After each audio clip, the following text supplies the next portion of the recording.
Bueno, a ver, entonces yo en primer lugar lo que quiero es agradecer mucho la invitación,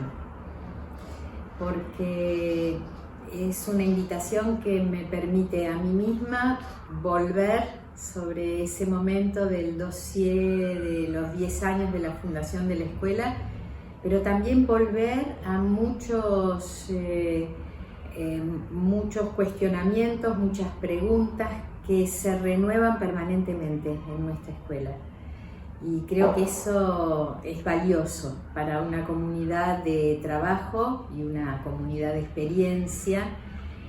donde las cosas no son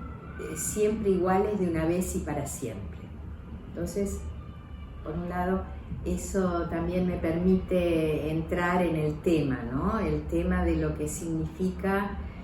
el haber vuelto sobre la fundación de la EOL 10 años después.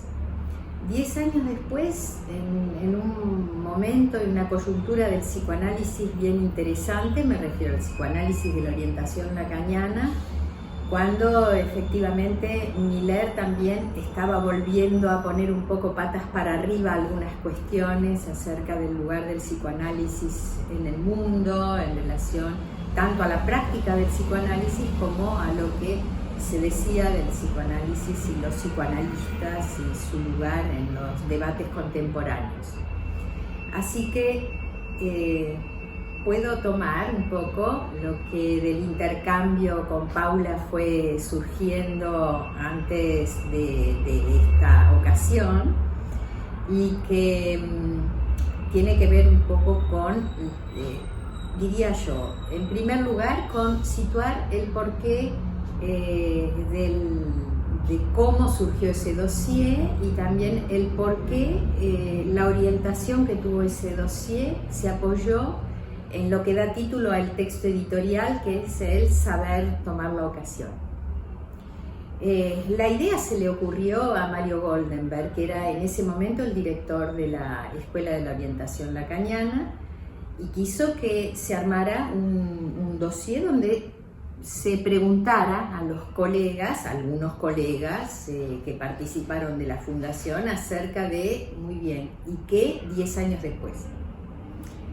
Y me preguntó, me propuso, me invitó a que yo me hiciera cargo de pensar ese dossier, de invitar a los colegas, en fin. Ese saber tomar la ocasión es equívoco,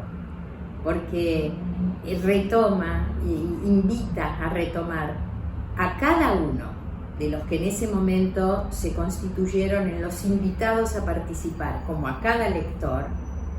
en una voz y una palabra que volviera a interrogarse acerca de las condiciones de la ocasión de la fundación de la EOL y cómo cada tanto, voy a insistir con esto varias veces me parece, en lo que diga, hay que volver, ¿no?, a hacerse las preguntas de por qué la escuela, cómo la escuela, cuáles fueron nuestras condiciones de fundación, cuáles son las condiciones actuales. Ahora ya se cumplieron 30 años de la fundación de nuestra escuela, así que ha pasado también mucho tiempo desde ese dossier de los 10 años. Saber tomar la ocasión era además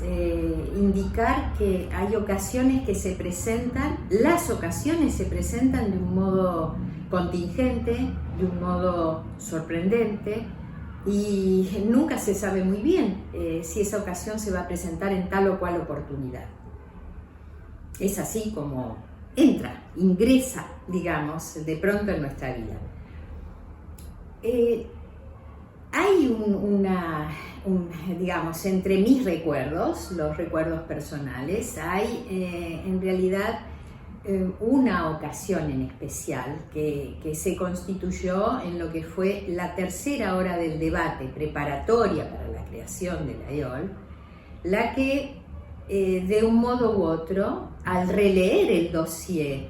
¿no?, sobre el que ustedes me propusieron que volviera a decir algo, yo volví, efectivamente.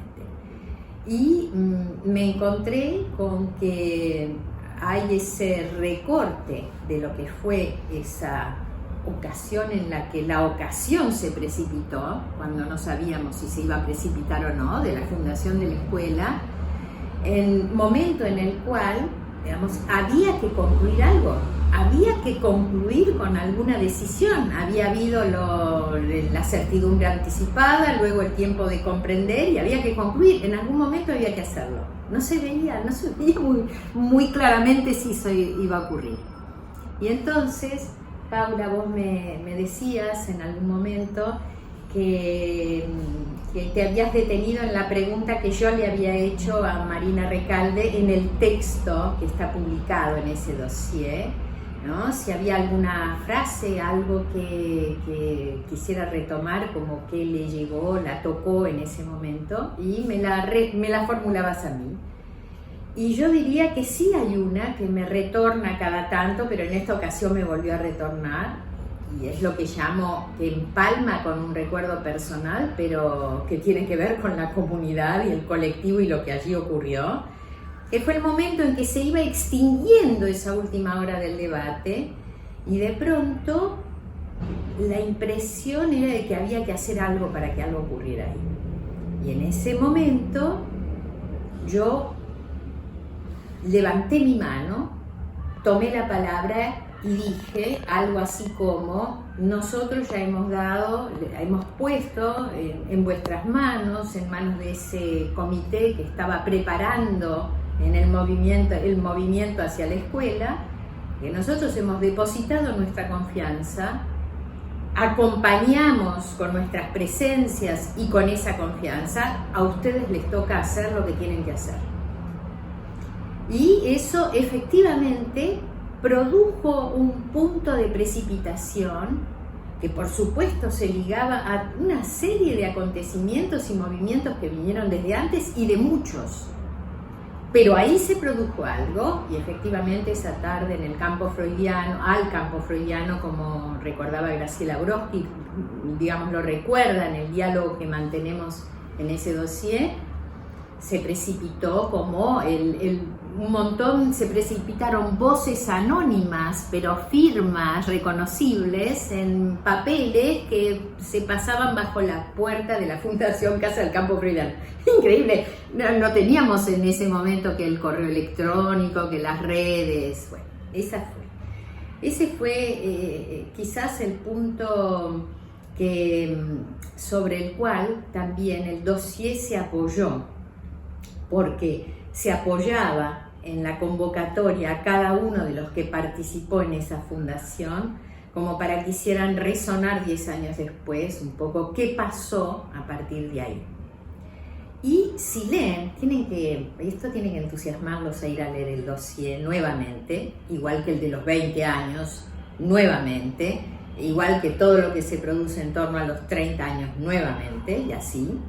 ¿no?, para ir a encontrar allí cómo no todos pensaban igual, no todos pensábamos igual, no había una cosa homogénea,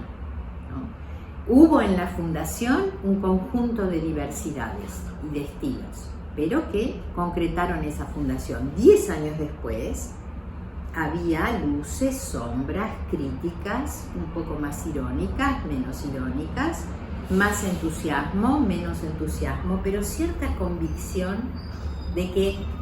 había una comunidad en donde se abría, siempre se renovaba la apertura a volver a hacer algo con eso. De esto recuerdo, quizás es el recuerdo que coloco en función de lo que quedó plasmado en el dossier cuando ya Javier Aramburu no estaba, ¿no? Él había fallecido recientemente, digamos, pero en el dossier aparece su intervención en la fundación de la EOL, y del cual yo destaco ahí ese estoy contento, ¿no? Había estar contento por esa fundación largamente anhelada y esperada. Si nos vamos a otro texto y lo recorremos, y recorremos ahí el texto de Germán García, al que hoy no le podríamos preguntar, ya no podemos preguntarle algunas de estas cosas, pero en ese texto Germán destaca especialmente la función de Jacques Alain Miller como aquel que nos despierta, ¿no? Con esa fineza de su estilo, con cierta ironía, vuelve sobre este asunto de que hay que despertar cada tanto y que Miller nos hace de despertador. Y creo que en eso podríamos coincidir en que aún hoy, en muchas ocasiones, nos encontramos con eso también.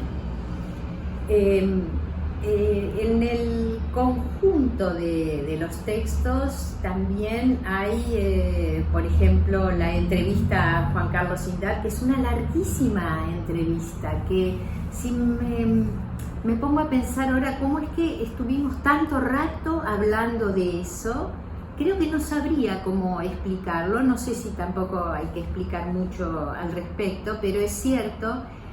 que era interesante escuchar en el recorrido que hacía Indart el término que para mí fue pivote de todo lo que él presentó ahí y que resonaba en cuanto a la fundación de la EOL y que podría resonar hoy, que es un privilegio, ¿no?, del que tendremos que dar cuenta. Digamos, podemos ponerlo así. Cada vez habría que probar que rendimos cuenta sobre este privilegio de haber podido, digamos, fundar esta escuela y sostener esta escuela, ¿no? Y había también matices de lo que sí, de lo que no, de lo que por ahí, de los fenómenos de grupo que aparecen, que se tratan de disolver, que a veces se puede, que a veces no se puede. Digamos, al día de hoy también estamos en un momento en donde muchas de esas preguntas están renovándose. Entonces, para concluir y para ponernos al día con nuestra actualidad, un pequeño recorte de lo que Paula también me señalaba de la intervención de Judith Miller. Ella habla de la EOL como mi escuela, su escuela, ¿no? Pero efectivamente en un momento ella evoca, ¿no?, cómo se hará, ¿no?, cómo se anuda, ¿no?, esta escuela y cada escuela con la MP. ¿De qué manera hay ahí? ¿Cuál es el lugar que puede tomar para cada escuela la MP? Creo que para concluir podríamos decir que la MP quizás es la que sostiene para nosotros esa cualidad de una cierta extimidad con toda la potencia de lo que implica ese significante extimidad tanto para nuestra práctica como para cómo leemos los fenómenos epistémicos y políticos también en nuestra escuela y en el mundo. Entonces me quedaría con esto que tiene que ver con una reactualización permanente de cómo la extimidad es importante y cómo se entrama en los órganos de base, esos dispositivos cruciales que Lacan pensó para la escuela, el cártel y el pase.